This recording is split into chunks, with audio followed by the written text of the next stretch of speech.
성경 말씀은 히브리서 7장입니다.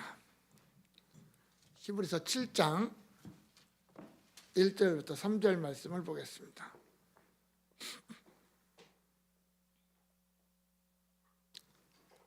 찾으셨으면 같이 한 목소리 읽겠습니다. 이 멜기세덱은 살렘 왕이요 지극히 높으신 하나님의 제사장이라. 여러 왕을 쳐서 죽이고 돌아오는 아브라함을 만나 복을 빈 자라. 아브라함이 모든 것의 10분의 1을 그에게 나누어 주니라. 그 이름을 해석하면 먼저는 의의 왕이요 그 다음은 살렘 왕이니 곧 평강의 왕이요 아버지도 없고 어머니도 없고 족보도 없고 시작한 날도 없고 생명의 끝도 없어 하나님의 아들과 닮아서 항상 제사장으로 있느니라. 아멘. 우리가 성경을 대할 때 좀 조심해야 될 것이 있습니다. 그것은 성경을 우리의 이해 속에서 해석하려고 하는 그러한 경향입니다. 사실 성경에는요 과학적인 내용이 들어져 있습니다. 그러나 분명한 것, 성경은 과학책은 아닙니다. 성경은 분명 철학적인 내용이 있습니다. 그러나 성경이 철학책은 아닙니다. 성경에 분명히 역사가 포함되어져 있습니다. 그러나 성경이 역사책은 아닙니다. 따라서 우리가 성경을 읽고 해석하고 이해함에 있어서 우리의 이성을 중심으로 하는 어떤 과학으로 해석하려고 하는 이런 잣대를 들이대면 안 된다라는 겁니다.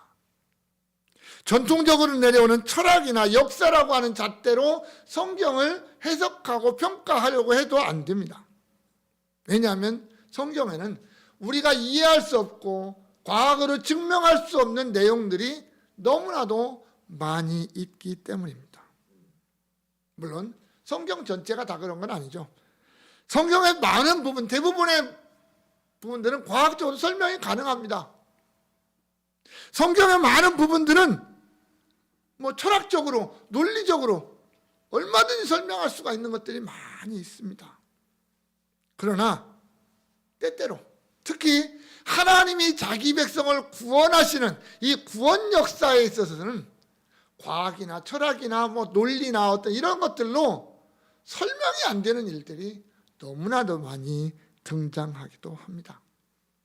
그래서 우리가 성경을 이해하고 성경을 받아들일 때 이런 모습들을 먼저 감안을 하고 정말 성경의 원기록자이신 성령 하나님의 어떤 인도하심을 우리가 구하면서 그 하나님의 어떤 도우심을 따라서 성경을 이해해야 바르게 우리가 성경을 이해할 수 있다고 하는 겁니다.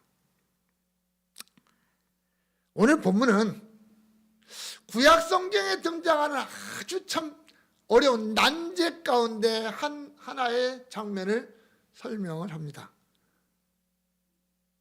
구약 성경에 한 번 딱 등장하고 역사에서 사라지는 이 멜기세덱이라고 하는 사람이 있습니다. 원문대로 하면 멜키체데크라고 하는 사람입니다. 멜키체데크. 가장 신비로운 사람. 구약에 좀 신비롭게 등장하는 사람이 있다면 이 멜기세덱이라는 사람이 있고요. 그 이후에는 엘리야라고 하는 사람이 있거든요. 사실은 엘리야가 성경에 등장하는 모습을 보면 어느 날 갑자기 등장을 해버립니다. 그냥 디셋 사람 엘리야가 등장합니다. 아버지나 보통 누구누구의 아들 이렇게 나가는데 이 사람은 그런 것도 없거든요. 그리고 엘리야의 마지막은 승천하는 어떤 그러한 모습 속에서 어떤 그의 신비로움이 이제 등장하기도 하거든요. 오늘 멜기세덱도 마찬가지입니다. 그렇게 성경에 많이 등장하는 것도 아니고 이 멜기세덱이 우리에게 아주 중요한 교훈을 준 것도 아닙니다. 사실은. 그럼에도 불구하고 이 멜기세덱이 우리에게 주는 의미는 너무나도 크다라고 합니다. 왜냐하면 성경 곳곳에서 예수 그리스도를 이야기할 때 멜기세덱의 반차를 따랐다, 멜기세덱의 어떤 반차를 따라서 대제사장이 되었다라고 하는 이 표현이 자꾸만 등장하기 때문입니다. 특히 지금 사도가 우리에게 뭘 얘기하냐면 예수 그리스도의 어떤 우월성, 위대하심, 그 어떤 것과도 비교할 수 없는 예수, 구약 성경에 등장하는 그 어떤 인물이나 그 어떤 조직이나 어떤 지위보다도 뛰어나신 예수. 그래서 우리는 이 땅의 그 어떤 것보다도 그 예수를 바라보고 그 예수를 의지하고 그 예수 안에서 흔들리지 말아야 된다는 것을 지금 강조하고 있거든요. 그런데 멜기세덱이라고 하는 사람을 등장하십니다. 왜냐하면 지금 이 성경을 받아들이고 있는 초대교회 성도들이나 특히 어떤 유대인들에게 있어서 멜기세덱은 너무나도 중요한 의미를 가지고 있기 때문입니다. 그들에게 있어서 대제사장 아론보다도 더 위대한 제사장을 말하라고 그러면 멜기세덱입니다. 그 멜기세덱을 이야기를 하는 거예요. 그러면서 이 사도가 하고자 하는 말은 뭐냐면 너희가 그렇게 신비하게 여기는 그 멜기세덱조차도 예수님과 비교할 수 없는, 예수님이 훨씬 더 우월하고 위대하신 분이다, 그것을 강조하는 겁니다. 그런데 그 예수를 버리고 다시 세상으로 돌아가는 것은 얼마나 어리석은 일이냐. 우리가 그 위대하신 예수를 바라보는 시선을 다른 데로 돌리는 게 얼마나 어리석은 일인가라고 하는 것을 보여주고 있는 겁니다. 그래서 초대교회의 안팎으로 다가오는 일들 때문에 흔들리고 자꾸만 복음 안에서 벗어나려고 하는, 예수를 떠나려고 하는 사람들을 향한 경고이기도 하면서 또한 그들을 향한 권면의 말씀, 든든히 세워주고자 하는 그런 내용을 이야기하고 있습니다. 오늘 짧은 석절은 멜기세덱의 어떤 이력서처럼 보입니다. 그의 정체가 뭐냐라는 거예요. 멜기세덱의 정체가 뭐냐. 그러면서 나아가 그 멜기세덱의 어떤 뛰어난 대제사장의 모습을 또한 우리에게 보여주고 있습니다. 그래서 그것을 통해서 이렇게 뛰어난 멜기세덱, 그러나 그보다 더 위대한 예수, 그게 이제 오늘 사도가 하고자 하는 이야기입니다. 그래서 오늘 영원한 대제사장 멜기세덱이라는 제목입니다. 먼저 1절에 보니까 이 멜기세덱은 살렘 왕이요 지극히 높으신 하나님의 제사장이라 이렇게 얘기를 했고요.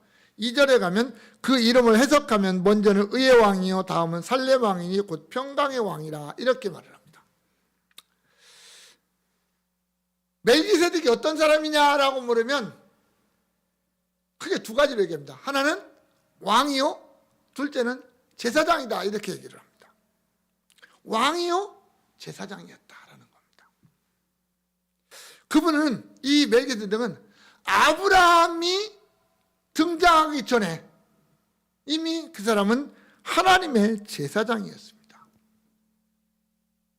조금 더 나아가면 모세를 통해서 하나님의 율법을 받기 전에 이미 제사장이었습니다. 하나님을 섬기는 제사장이었어요. 우리는 보통 아론을 최초의 대제사장 이렇게 말을 하거든요.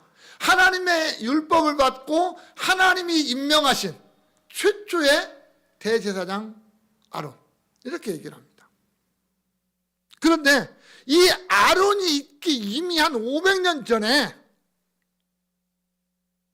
제사장이, 하나님의 제사장이 있었다라는 겁니다. 그러면서 그는 뭐냐? 또한 왕이었다라고 하는 거죠. 아마도 그때 당시에는 재정일치, 어떤 그 신정일치, 뭐 그런 거죠. 제사장과 왕이 하나가 되는, 정치가 하나가 되는 어떤 그런 시대였기도 하겠지만, 어떤 이 멜기세덱은 왕과 제사장의 역할을 함께 감당했던 사람으로 보여집니다. 그렇게 본다면 지금 예수 이후의 세대, AD 1세기에 살아가는 사람들이 생각할 때 이 멜기세덱이라고 하는 사람의 존재는 뭐냐면 이스라엘의 어떤 종교라고 하는, 이스라엘 종교, 유대교나 또는 뭐 어떤 그런 종교라고 하는 이런 체계가 잡히기 이전의 사람이에요. 그러니까 이스라엘 종교를 뛰어넘는 사람, 넘어 있는 사람이다, 그렇게 말할 거죠. 이것이 어떤 레위 계통의 제사장들과 전혀 다른 어떤 차이점이 되겠죠. 레위 계통의 제사장들은 하나님의 율법을 받고 그 율법 하에서 하나님의 말씀 안에로 조직되어지고 또 임명되어지고 계속 전수되어져 가는 어떤 이런 제사장이었는데, 멜기세덱은 그런 자가 아니었다라는 거죠. 또 레위 자손은 제사장만 될 수 있습니다. 왕은 될 수가 없거든요. 그런데 이 멜기세덱은 왕이면서 제사장이라고 했습니다. 그래서 오늘 본문은 그를 두 가지의 모습으로 설명을 합니다. 하나는 뭐냐면 지극히 높으신 하나님의 제사장이다, 이렇게 표현을 합니다. 우리가 예전에 한번 정도는 들어봤을 겁니다. 엘리온이라는 말입니다. 엘리온, 지극히 높으신 하나님. 엘리라는 말이 하나님을 뜻하고, 엘리온은 지극히 높다라는 그런 뜻이거든요. 그런데 이 엘리온이라는 게 표현될 때는 특히 하나님의 어떤 위대하심, 존귀하심, 하나님의 어떤 위엄, 이런 것들을 강조할 때 엘리온이라는 단어를 사용합니다. 그래서 하나님의 어떤 절대적인 주권, 하나님의 능력, 따라서 이 엘리온이라는 말이 표현하면 하나님의 어떤 절대성, 그것을 강조하는 그런 표현이 이제 거기에 등장합니다. 사실 아브라함이 살던 당시, 또한 멜기세덱이라고 하는 사람이 등장할 당시에는 가나안 땅은 많은 우상들이 있었습니다. 각자의 어떤 그 부족들마다, 또는 각자의 조그마한 나라들이거든요. 도시국가니까 조그마한 나라들이 많이 있었는데 그 나라들마다 다 섬기는 신들이 있었습니다. 그런데 우리는 이런 질문 던져봐요. 어떻게 그런 땅에 하나님을 섬기는 제사장이 있었을까? 우리는 아브라함이 하나님의 택함을 받고 하나님을 섬기는 최초의 사람이 되었을 것 같잖아요. 그런데 아브라함보다 먼저 하나님을 섬기는 제사장이 있었다라는 것은 사람들이 있었다라는 거거든요. 멜기세덱 혼자 왕이고 제사장이고 뭐 이러진 않았을 거 아닙니까? 그런데 어떻게 이 사람이 하나님을 섬겼을까라고 하는 거에 대해서 성경이 답을 안 줘요. 이 멜기세덱이 뭐 어떤 사람들을 데리고 어떻게 하나님을 섬기고 어떻게 했는지에 대해서 내용이 없어요, 성경에. 과연 이 사람은 어떻게 하나님을 알았고 어떻게 하나님을 섬겼을까라고 하는 우리 인간적인 의문점은 있습니다. 그러나 성경은 우리에게 거기에 대한 정확한 답은 두지 않습니다. 그러나 우리는 이런 걸 생각할 수는 있어요. 그것은 하나님의 영역이에요. 그렇죠? 왜냐하면 모든 시대에 에덴 동산에서부터 시작해서 예수님 다시 오시는 그날까지 모든 시대에 하나님의 백성은 존재했다라는 겁니다. 하나님의 백성은 존재했다. 아브라함을 부르기 전에 이미 하나님의 백성이 아브라함만 있었던 게 아니라 하나님의 백성은 어딘가에 존재하고 있었다라고 하는 거예요. 하나님의 백성이 이 세상에서 사라진 적은 없다라는 겁니다. 하나님이 선택하시고 하나님이 구원하신 백성들은 반드시 존재했다. 물론 우리 성경에 다 기록되지 않았을 뿐이라는 거죠. 그래서 아브라함이 택함 받기 전에도 하나님의 백성이 있을 수 있고요. 그가 가나안 땅에 들어오기 전에 하나님의 백성이 있을 수도 있다는 거죠. 그건 우리는 알 수 없는 거죠. 그건 하나님이 하실 일이니까. 그리스도 이전에도, 훨씬 더 모세 이전에도 하나님의 백성은 존재했던 것처럼 그렇게 우리가 생각하자라는 거죠. 그런 어떤 백성들 사이에서 하나님의 제사장으로 활동했던, 자신의 직무를 수행했던 멜기세덱입니다. 그의 신분이나 그의 직무에 관해서는 우리는 신비, 미스터리라고밖에 할 수 없습니다.